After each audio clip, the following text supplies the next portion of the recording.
Hi, it's Vicky here. Today I'll be making another card using the July card kit by Simon Says Stamp. So let's get started. From all the papers in the kit, I've decided to use this pattern paper that has some light blue text on top. But first I'll go ahead and do some die cutting. I'll be using these cloud dies. These are by Lone Phone. They match their Blue Skies stamp set.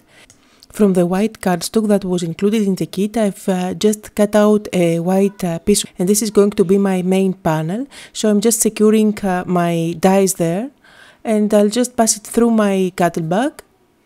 I'm trying to create some interesting background there.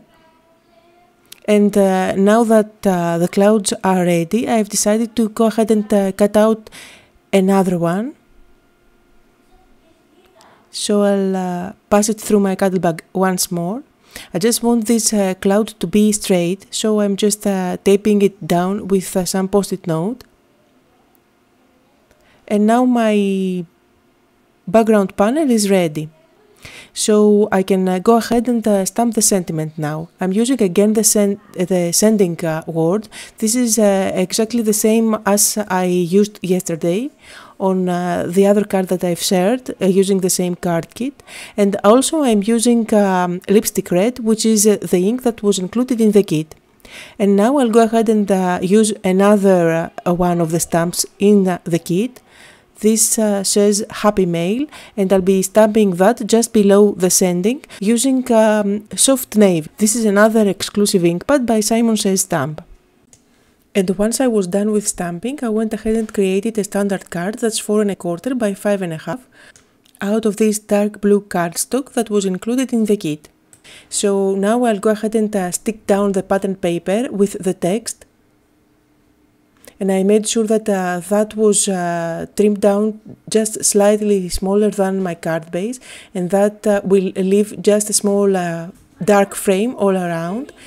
I also had this strip of paper with those red and blue stripes, which is a leftover from yesterday's card, and I just wanted to use it somehow on this card.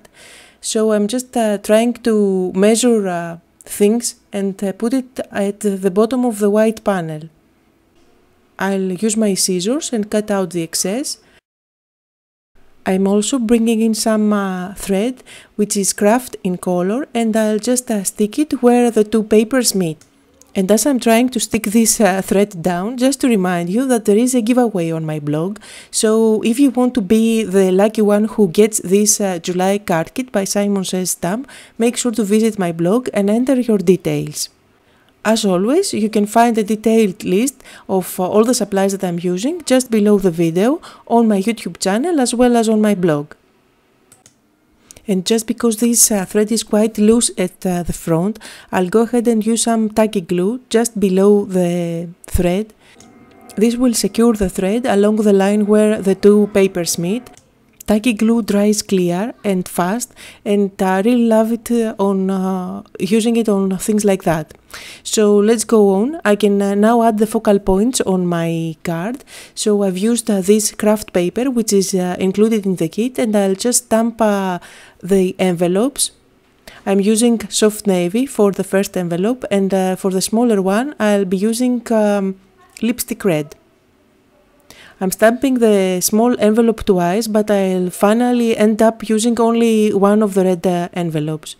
So I'm cutting them out with my scissors. This is super fast since they are just rectangles. And as you can see, the thread and the envelopes have the same color, so it kind of brings everything together. After deciding where each envelope is going to go, I'll be using my pencil and just draw some trails. You won't be able to see what I'm doing probably, but I'm just lightly sketching the trail of each envelope as if it was flying in the air.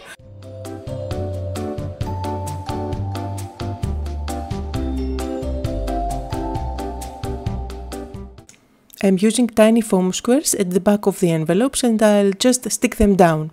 Once I'm happy with their placement, I'll go ahead and use my fine tip marker by Faber-Castell and go along the trails that I have sketched earlier. I'm making sure that my dash lines are tiny, just like the ones that appear on the stamped envelope. On the large envelope you can see just above. Now, matching things like that always help your cards to look more finished and more professional.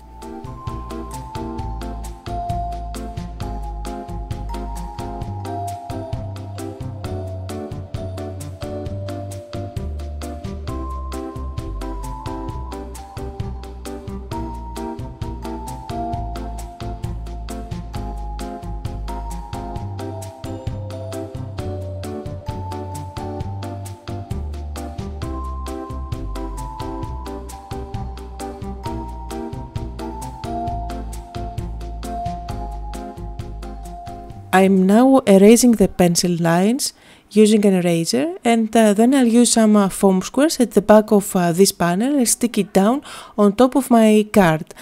And that's the finished card. I just love how you can see the text peeking through the die-cut clouds. And that was the card for today. I hope you had fun and got inspired. And if you did, don't forget to give me a thumbs up and subscribe on my YouTube channel. Thanks for watching.